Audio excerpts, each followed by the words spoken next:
अच्छा, इसके बाद नेक्स्ट ऑब्जेक्टिव था हमारा मैनेजमेंट ऑफ पब्लिक एंटरप्राइजेस। तो गवर्नमेंट बजट के थ्रू ये भी करती है कि जितने भी गवर्नमेंट के कंपनीज़ हैं, सरकारी कंपनी जिन्हें हम बोलते हैं, उन्हें टेक्निकल टर्म्स में बोलते हैं पब्लिक सेक्टर एंटरप्राइजेस या पब्लिक एंटरप्राइजेस। तो पब्लिक एंटरप्राइजेस जो हैं, सरकारी कंपनियां, उनका मैनेजमेंट करना। अगर कोई कंपनी अच्छे से काम नहीं कर रही, घाटे में चल रही है, तो एक तरह से वो सरकार का नुकसान कर रही है, तो उसे बेच देगी सरकार। और कोई कंपनी अगर बहुत अच्छा काम कर रही है तो उसे महारत्न, नवरत्न, मिनी रत्न का टैग देके उसमें और इन्वेस्टमेंट करेगी ताकि वो और इंटरनेशनल लेवल पर उभर कर काम करे वो कंपनी, सरकारी कंपनी, है ना। तो सरकार क्या करती है, अपने बजट के थ्रू रिसोर्सेज को इस तरह से वो करती है कि पब्लिक सेक्टर एंटरप्राइजेस यानी PSU या PSE बोल दो या पब्लिक सेक्टर अंडरटेकिंग भी बोल दो, PSU भी बोल देते हैं, तो उनका मैनेजमेंट भी करने का भी प्रयास सरकार करती है। अगला पॉइंट है पब्लिक गुड्स क्या होती हैं। तो देखो, पब्लिक गुड्स वो होती हैं जो हर किसी के लिए फ्रीली अवेलेबल होती हैं। फ्रीली बोल दो या हर किसी के लिए अवेलेबल है, इसमें आप किसी को एक्सक्लूड नहीं कर सकते। जैसे सरकार ने पार्क बनाया, तो वो पार्क या सड़क, रोड बनाई, तो वो सबके लिए अवेलेबल है ना। और वो ऐसा नहीं है कि अगर एक पर्सन पार्क को यूज़ करेगा तो दूसरा पर्सन नहीं कर सकता, दोनों कर सकते हैं। तो यानी एक अगर व्यक्ति उस चीज़ का उस कंज्यूम कर रहा है या यूज़ कर रहा है, तो दूसरे को उसको यूज़ करने से उसको वंचित नहीं कर रहा है, तो इसे बोलते हैं नॉन राइवलरस। और एक व्यक्ति अगर यूज़ कर रहा है और दूसरा नहीं कर सकता, दूसरा भी कर रहा है, तो इसे बोलते हैं नॉन एक्सक्लूडेबल। तो पब्लिक गुड्स क्या होती हैं, नॉन राइवलरस, एक दूसरे की राइवल नहीं होती और ना ही एक दूसरे को एक्सक्लूड करती। जबकि इसके उलट जो प्राइवेट गुड्स होती हैं वो होती हैं जो एक दूसरे को एक्सक्लूड भी करती हैं। जैसे फॉर एग्जांपल, आपने कुछ फूड आइटम आपने एक पर्सन ने खा लिया तो दूसरा नहीं खा सकता ना, उसने खा लिया। या फिर एक पर्सन ने कपड़े खरीदे और दूसरे ने एक कपड़े जो है वो दूसरा व्यक्ति नहीं खरीद सकता, तो एक्सक्लूड भी कर लिया। और दो तरह की गुड्स जो होंगी वो एक दूसरे की राइवलरस भी हो सकती हैं, है ना। अच्छा, एक होता है बजट, जो होता है वो कितने टाइप के होते हैं। जैसे बैलेंस बजट होता है एक तो, और एक होता है नॉन अनबैलेंस बजट कह दो। बैलेंस बजट तो होता है जब सरकार के खर्चे और सरकार की आमदनी बराबर होते हैं।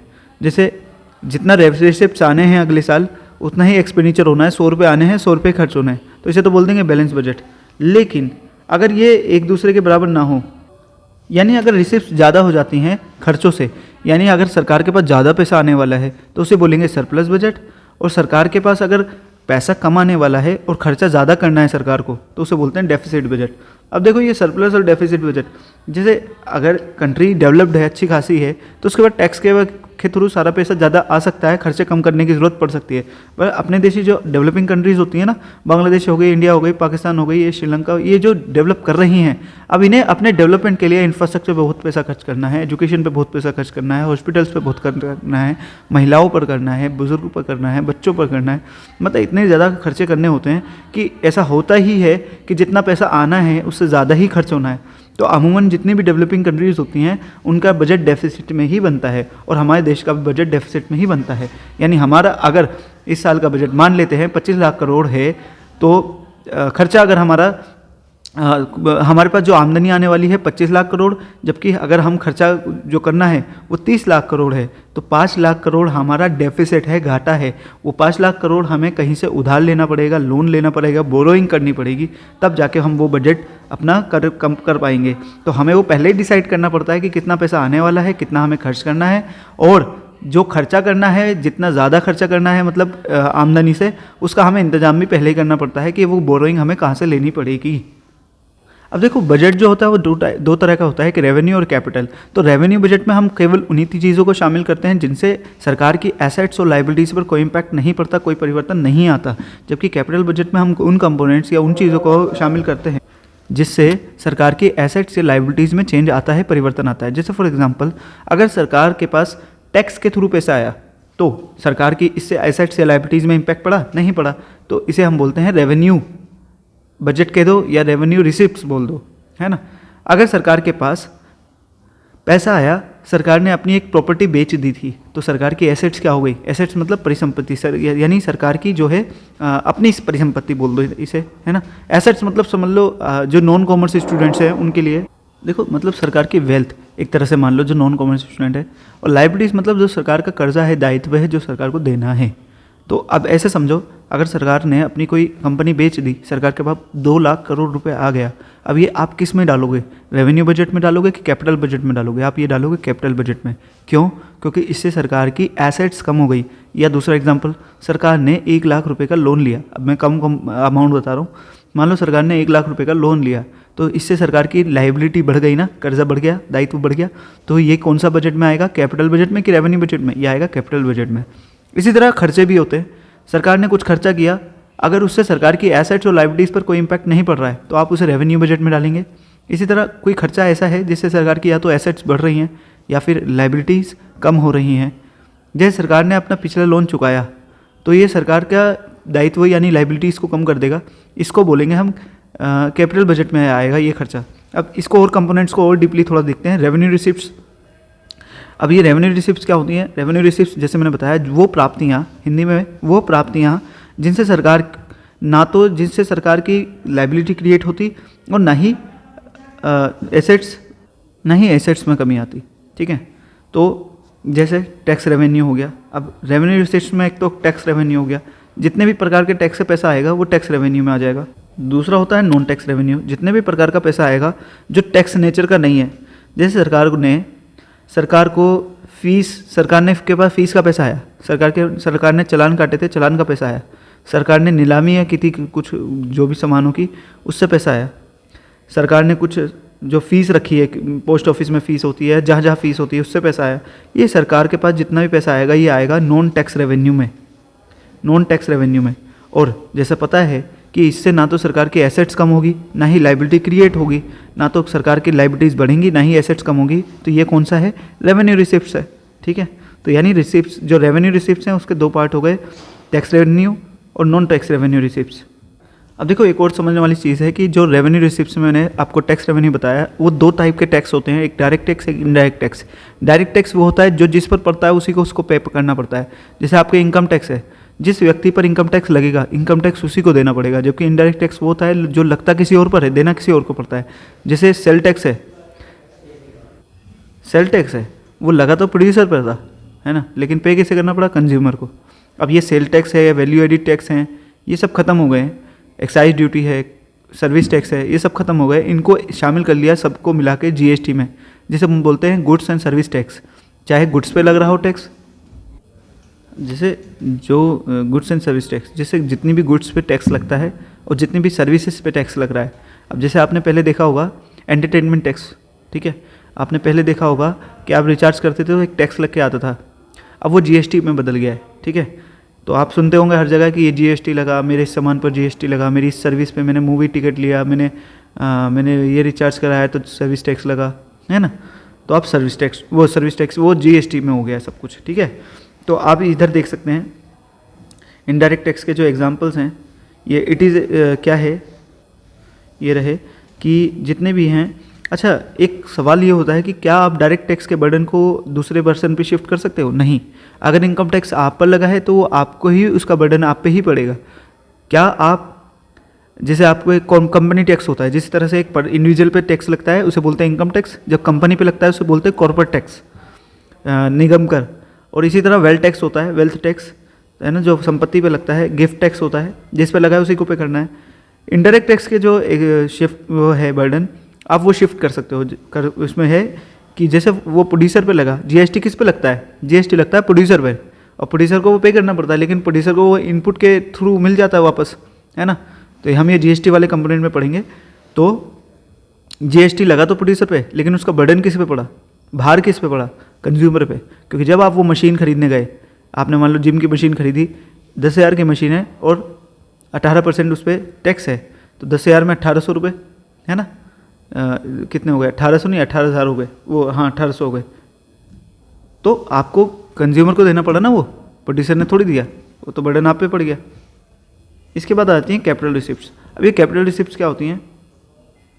कैपिटल रिसिप्ट्स वो होती हैं जिनसे या तो सरकार की लाइबिलिटी बढ़ जाए या एसेट्स कम हो जाए। मतलब ऐसा पैसा, जो आने वाला जो पैसा है वो ऐसा हो जिससे या तो सरकार की एसेट्स कम हो जाए, यानी सरकार ने एसेट्स बेच दी हों, या फिर सरकार की लाइबिलिटी बढ़ जाए, यानी सरकार ने या तो कर्जा वर्जा लिया हो। ठीक है, अब इसी तरह से रेवेन्यू एक्सपेंडिचर, वो खर्चा जिससे सरकार की ना तो एसेट्स बढ़े ना ही लाइबिलिटीज़ कम हो।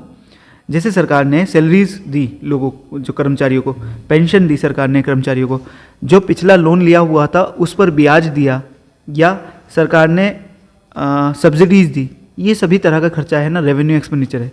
क्योंकि ना तो इससे एसेट्स बनेंगी, ना ही तो सरकार कोई एसेट्स खरीद रही है, ना ही अपना लाइबिलिटीज़ कम कर रही है कर्जा चुकाकर। ये तो सरकार सैलरी दे रही है, पेंशन दे रही है, इंटरेस्ट पेमेंट दे रही है, सब्सिडीज दे रही है, डायरेक्ट बेनिफिट ट्रांसफ़र दे रही है ना। ये सब तरह के खर्चे जो हैं रेवेन्यू एक्सपेंडिचर में आते हैं। या सरकार जैसे कहीं पर भूकंप आ गया, वहाँ जो विक्टिम्स है उनको पैसा दिया, तो ये सब रेवेन्यू एक्सपेंडिचर है। जबकि इसके उलट अगर सरकार कुछ ऐसा खर्चा करे जिससे कुछ कैपिटल मतलब कुछ एसेट्स बने, या सरकार अपना कर्जा चुकाए, लायबिलिटीज़ कम हो, जैसे सरकार ने मान लो हॉस्पिटल बनाया, फ्लाईओवर बनाया, रोड बनाया, ये सब माना जाता है कैपिटल एक्सपेंडिचर। सरकार ने एयरपोर्ट बनाया, रेलवे स्टेशन बनाया, पोर्ट बनाया, बंदरगाह बनाया, या सरकार ने अपनी कर्जा चुका दिया, जो पहले का लोन ले रखा था वो चुका दिया, या सरकार ने किसी और कंट्री को या किसी को लोन दिया। अब लोन देना जो कॉमर्स के लैंग्वेज में होता है, लोन जब हम देते हैं, जब हम लोन लेते हैं तो लायबिलिटी बढ़ती है, कर्जा बनता है। जब हम लोन किसी और को दे देते हैं तो वो लोन हमने किसी और को दिया है तो वो लायबिलिटी नहीं बढ़ी, लेकिन हम उसको एसेट्स मानते हैं। जैसे फॉर एग्जांपल मैंने किसी को 10,000 रुपये दिए, तो मैं जब वो एंट्री करूँगा तो वो अपनी एसेट्स मान लूँगा कि ये मेरा 10,000 रुपये मैंने दे रखे हैं, ये मेरी एसेट्स है, कल ये मेरी एक तरह से संपत्ति है। तो जब हम किसी को लोन देते हैं तो हमारी एसेट्स बढ़ जाती है। तो ये कौन सा खर्चा है? Capital expenditure. अब कुछ प्लान रेवेन्यू एक्सपेंडिचर होता है जो सरकार प्लान करती है, जैसे सब्सिडीज देना, लॉ एंड ऑर्डर मेंटेन करने के लिए पुलिस वगैरह इन सब पर खर्चा करना, एजुकेशन पर खर्चा करना, ये सब प्लान है। या सरकार, केंद्र सरकार राज्य सरकारों को असिस्टेंस देती है ना। जबकि अगर सरकार कोई खर्चा प्लान नहीं करती, जैसे अर्थक्वेक के विक्टिम्स हैं उनको, तो उन्हें नॉन प्लान रेवेन्यू एक्सपेंडिचर कहेंगे। इसी तरह देखो 3 तरह के डेफिसिट होते हैं, एक होता है फिस्कल डेफिसिट, एक रेवेन्यू डेफिसिट, एक प्राइमरी डेफिसिट। हिंदी में राजकोषीय घाटा और राजस्व घाटा और प्राथमिक घाटा। तो ये फिस्कल डेफिसिट जो है, इसका मतलब होता है जब हमारे टोटल एक्सपेंडिचर टोटल रिसिप्ट से ज़्यादा, टोटल एक्सपेंडिचर हमारे ज़्यादा हो टोटल रिसिप्ट से, और टोटल रिसिप्ट में अब तक बोरोइंग को इंक्लूड नहीं किया गया हो। एग्जाम्पल के लिए सरकार के पास टोटल एक्सपेंडिचर खर्चा होने वाला है अगले साल 25 रुपये, और सरकार के पास जो आमदनी आने वाली है अगले साल वो है 20 रुपये अनुमानित। यानी अब ये 5 रुपये अभी हमने आए हैं, हमारे को लोन के लिए मिलेंगे, ये मिलेंगे 5 रुपये हमें लोन लेने पड़ेंगे। तो अगर हम इसे एक्सक्लूड कर दें, यानी अगर हम 20 रुपये हमारे पास आमदनी आने वाली है और इसमें हम 5 रुपये लोन के इंक्लूड कर दें तो 20 और 5 25 हो जाएंगे। अगर हम इसको लोन को अलग रख दें तो 20 रुपये आने वाले हैं और 25 खर्च होने वाले हैं, तो 5 रुपये हमारा फिस्कल डेफिसिट है। यानी ये डेफिनेशन बनती है कि फिस्कल डेफिसिट कुल प्राप्तियाँ जिसमें बोरोइंग शामिल ना हो, ऋण शामिल ना हो, में से कुल प्राप्तियाँ जब कम हो कुल व्यय से। जैसे total receipts are less than the total expenditure, but total receipts जो हैं एक्सक्लूडिंग बोरोइंग्स। तो ये फॉर्मूला भी लिखा हुआ है कि टोटल बजट एक्सपेंडिचर जितना हो माइनस टोटल रेवेन्यू रिसिप्ट्स और non debt creating capital receipts. मतलब ये है कि टोटल रिसिप्ट्स जब टोटल एक्सपेंडिचर टोटल रिसिप्ट से ज़्यादा हो और नॉन डेट हो कैपिटल रिसिप्ट्स, मतलब उसमें बोरोइंग ना हो, ये है इसका कहने का मतलब। दूसरा हमारा है रेवेन्यू डेफिसिट। रेवेन्यू डेफिसिट वही जब रेवेन्यू रिसिप्ट्स कम हो, रेवेन्यू एक्सपेंडिचर ज़्यादा हो, यानी हमारा राजस्व प्राप्तियाँ हमारी हो रही है 25 और राजस्व खर्चा हो रहा है हमारा 30, तो 5 रुपये का हमारा रेवेन्यू डेफिसिट हो गया। चौथा नेक्स्ट है इसका प्राइमरी डेफिसिट। प्राइमरी डेफिसिट का फॉर्मूला होता है fiscal deficit minus interest payment, ठीक है। यानी प्राथमिक राजकोषीय घाटा में से ब्याज का भुगतान को हम माइनस कर देंगे तो आ जाएगा हमारा प्राथमिक घाटा, है ना। अब देखो पहला क्वेश्चन देखते हैं कि जो बजट है is a statement of actual annual receipts and expenditure of the government.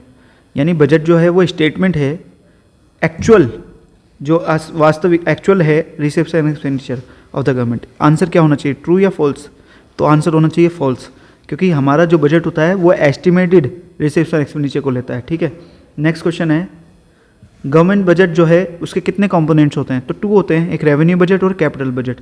Next question है कि बजट जो प्रिपेयर किया जाता है वो हर साल किया जाता है, कब से कब तक? 1 अप्रैल से।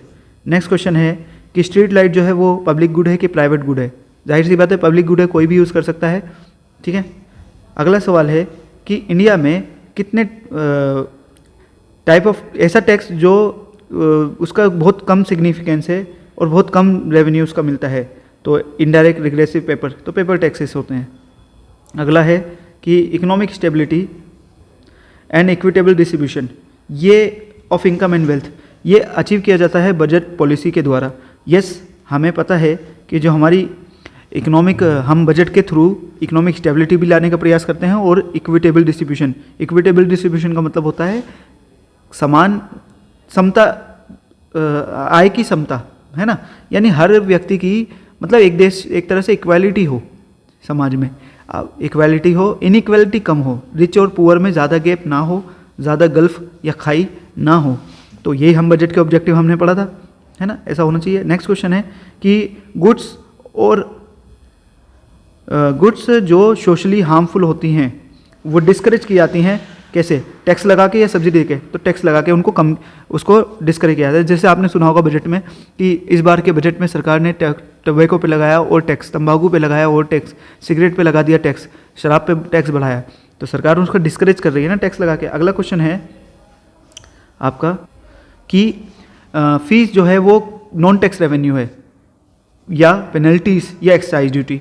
तो एक्साइज ड्यूटी तो एक टैक्स है, तो ए और बी, फीस और पेनल्टीज किसी भी प्रकार का टैक्स नहीं है, यानी ये नॉन टैक्स रेवेन्यू है, जबकि एक्साइज ड्यूटी टैक्स रेवेन्यू है। तो आंसर हो गया डी। सरप्लस बजट जो होता है जब एक्चुअल रिसीप्स ज़्यादा होती हैं एस्टिमेटेड एक्सपेंडिचर से, तो उसे बोलते हैं। तो एक्चुअल रिसीप्स, ये एक्चुअल वर्ड नहीं आना चाहिए, फॉल्स है क्वेश्चन, है ना। नेक्स्ट है डेवलपिंग कंट्रीज जो है जनरली प्रिपेयर करती हैं बैलेंस बजट, गलत, फॉल्स। डेवलपिंग कंट्रीज हमेशा ज़्यादातर डेफिसिट बजट प्रिपेयर करती हैं। इनमें से कौन सा है करेक्ट सीक्वेंस है? तो गिफ्ट टैक्स होता है, डायरेक्ट टैक्स, जीएसटी है, रिग्रेसिव टैक्स और इनकम टैक्स। अच्छा, इनकम टैक्स, अच्छा गिफ्ट टैक्स है पेपर टैक्स, इनकम टैक्स है डायरेक्ट टैक्स और जीएसटी है रिग्रेसिव टैक्स। रिग्रेसिव टैक्स वो होता है जो इनकम के बढ़ने से नहीं बढ़ता उसका परसेंटेज। प्रोग्रेसिव टैक्स वो होता है जो इनकम के बढ़ने के साथ साथ बढ़ता है, जैसे इनकम टैक्स। तो देखो पहला कॉलम करेक्ट पेयर मैच करना है, तो प्रोग्रेसिव टैक्स है tax rate rises with the rise in income, जबकि रिग्रेसिव टैक्स होता है ये मोर बर्डन डालता है रिच पर, ये गलत है। रिग्रेसिव टैक्स जो डालता है मोर बर्डन किस पे? पुअर पे डालता है, ठीक है। अब देखो ये है प्रोपोर्शनल टैक्स, क्या होता है? जो टैक्सेशन है वो कॉन्स्टेंटली चेंज होता है, नहीं, ये प्रोपोर्शनेट होता है, जैसे जितना अमाउंट वो बढ़ेगा बेस, जितनी अमाउंट बढ़ता जाएगा बेस भी बढ़ता जाएगा। इनडायरेक्ट टैक्स का बर्डन शिफ्ट नहीं हो सकता, ये भी गलत है, तो फर्स्ट आंसर इसका ए। नेक्स्ट क्वेश्चन है कि इनमें से कौन सा है ऑब्जेक्टिव है बजट का? तो इनइक्वालिटी को रिड्यूस करना ये भी है, रीएलोकेशन ऑफ रिसोर्सेज ये भी है, इकोनॉमिक ग्रोथ है ये भी है, और फुल एम्प्लॉयमेंट नहीं है, डी गलत आंसर है। गवर्नमेंट बजट के थ्रू एम्प्लॉयमेंट जनरेशन का टारगेट रखती है, फुल एम्प्लॉयमेंट नहीं। फुल एम्प्लॉयमेंट का मतलब है सारे रिसोर्सेज को पूर्ण रोजगार, ऐसा नहीं हो पाता। नेक्स्ट क्वेश्चन है, रिसेंटली यूनियन गवर्नमेंट ने उज्ज्वला योजना वो करी। नेक्स्ट क्वेश्चन है कि 2017 में गवर्नमेंट ने एक रिफॉर्म लेके आई जिसे बोलते हैं जीएसटी। वो किस तरह का टैक्स है? वो इनडायरेक्ट टैक्स है, यस इनडायरेक्ट टैक्स है। नेक्स्ट है स्पेशल इकोनॉमिक जोन जो क्रिएट करती है गवर्नमेंट, वो किस बजट के ऑब्जेक्टिव के तहत करती है? बैलेंस रीजनल डेवलपमेंट या रीएलोकेशन ऑफ रिसोर्सेज या इकोनॉमिक स्टेबिलिटी या फिर रीडिस्ट्रीब्यूशन ऑफ इनकम? तो आंसर इसका होना चाहिए कि जो सरकार स्पेशल इकोनॉमिक जोन इस्टेब्लिश करती है ना, वो चाहती है कि हमारे हर राज्य का विकास हो। तो जो राज्य पिछड़े हुए हैं, झारखंड, बिहार, उड़ीसा वगैरह जो हैं, उनमें सरकार क्या करती है कि हम आपको स्पेशल इकोनॉमिक जोन बता कर रहे हैं, आप इसमें आके काम करिए, ठीक है। तो आपको हम टैक्स हॉलीडे देंगे, हम आपको उसमें छूट देंगे, क्या बोलते हैं आपको इलेक्ट्रिसिटी सब्सिडीज़ मिलेंगी और भी काफ़ी सुविधाएं मिलेंगी।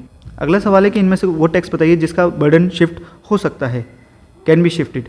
तो जीएसटी शिफ्ट नहीं हो सकता, वैल्यू एडिड टैक्स शिफ्ट नहीं हो सकता, हो सकता है हाँ, सेल टैक्स शिफ्ट हो सकता है। तो तीनों शिफ्ट ऐसे टैक्स हैं जो शिफ्ट किए जा सकते हैं। आपको पता है बर्डन इनकम टैक्स और कॉर्पोरेशन टैक्स या गिफ्ट टैक्स का नहीं किया जा सकता शिफ्ट। अगला सवाल कि डिफेंस एक्सपेंडिचर किस का एग्जाम्पल है? तो डिफेंस एक्सपेंडिचर क्या रेवेन्यू एक्सपेंडिचर है, क्या कैपिटल एक्सपेंडिचर है? तो इसका आंसर है ए, डिफेंस पे जो खर्चा करा सरकार ने वो रेवेन्यू एक्सपेंडिचर है। नेक्स्ट क्वेश्चन है कि राहुल जो है बिना किसी क्या उत्तराधिकारी के मर गया और मतलब his property stands transfer to the government, उसकी सरकार को संपत्ति उसकी ट्रांसफर हो गई। अब इसके जो इनकम होगी वो under this head will be referred to as special assessment. क्या सही है गलत है? तो आंसर है नहीं। अगला सवाल है डिसइन्वेस्टमेंट जो होता है क्या वो कैपिटल रिसिप्ट है? डिसइन्वेस्टमेंट का मतलब होता है जब सरकार अपनी परिसंपत्ति या फिर अपनी कंपनीज को बेचती है, जैसे सरकार ने एयर इंडिया बेची या सरकार और भी चीज़ें जो बेचती है उसे डिसइन्वेस्टमेंट कहते हैं। सरकार को दो तरह से पैसा आता है, या तो रेवेन्यू रिसिप्ट या कैपिटल रिसिप्ट। रेवेन्यू रिसिप्ट में वो पैसा होता है जिससे सरकार ने ना तो एसेट्स बेची हो, ना ही लाइबिलिटीज़ क्रिएट की हो, या ना सरकार ने अपना कर्जा बढ़ाया हो। जबकि कैपिटल रिसिप्ट में यानी पूंजीगत प्राप्तियों में वो पैसा होता है जिससे सरकार की या तो एसेट्स सरकार ने बेच दी हो, कम हो कर दी हो एसेट्स अपनी, या फिर सरकार ने लाइबिलिटीज़ अपनी बढ़ा ली हो यानी लोन वगैरह ले लिया हो। तो डिसइन्वेस्टमेंट का मतलब होता है सरकार ने अपनी ज़मीन वगैरह जो प्रॉपर्टी है या पब्लिक सेक्टर एंटरप्राइजेज कंपनीज है वो बेच दी हैं, तो कैपिटल रिसिप्ट होती हैं। सही है। अगला सवाल है कि गिफ्ट टैक्स को पेपर टैक्स कहा जाता है, तो इसका आंसर है यस, ये डायरेक्ट टैक्स है और ये बहुत कम रेवेन्यू इंडिया में जनरेट होता है इससे, तो आंसर है D, both B and C. अगला सवाल है कि there are 2 types of deficit. नहीं, फॉल्स। 3 टाइप के डेफिसिट होते हैं। एक फिस्कल डेफिसिट, वैसे 4 होते हैं लेकिन आपके सिलेबस के हिसाब से फिस्कल डेफिसिट, रेवेन्यू डेफिसिट और प्राइमरी डेफिसिट। अगला सवाल है कि इन सबको हमें मैच करना है। तो जो डिविडेंड मिला, डिविडेंड मतलब होता है पब्लिक सेक्टर एंटरप्राइजेस को कहीं से प्रॉफिट मिला या डिविडेंड एक तरह से आप समझ लो, तो ये रेवेन्यू एक्सपेंडिचर है, ये एक्सपेंडिचर नहीं है, ये तो डिविडेंड फ़ायदा हुआ है तो एक्सपेंडिचर नहीं है, गलत। ग्रांट मिली दूसरे देशों से, क्या वे कैपिटल एक्सपेंडिचर? नहीं। ग्रांट मिली है तो हमें लोन वोन तो लिया नहीं हमने, तो ये हमारी लायबिलिटी तो नहीं बढ़ा रहा, तो ये भी गलत, कैपिटल एक्सपेंडिचर नहीं है। पहली बात ये खर्चा ही नहीं है। तीसरी चीज़ है कि हमने अपनी पब्लिक सेक्टर एंटरप्राइजेस को बेच दिया, क्या ये कैपिटल रिसिप्ट है? बिल्कुल ठीक। हमने अपनी डिसइन्वेस्टमेंट कर दी, अपनी सरकारी कंपनी को बेच दिया, एक सरकार के लिए कैपिटल रिसिप्ट है। चौथा पॉइंट है एक्सपेंडिचर हमने किया परचेजिंग करने के लिए कंप्यूटर्स, क्या ये रेवेन्यू रिसिप्ट है? नहीं। सरकार की अब ये एसेट्स है एक तरह से, अब सरकार को डिपेंड करता है किस पे खर्च किया, किस तरीके से, मतलब कंप्यूटर कहाँ के लिए लिए। तो तीसरा आंसर ठीक है कि जब सरकार अपनी कंपनी बेचती है तो कैपिटल रिसिप्ट है।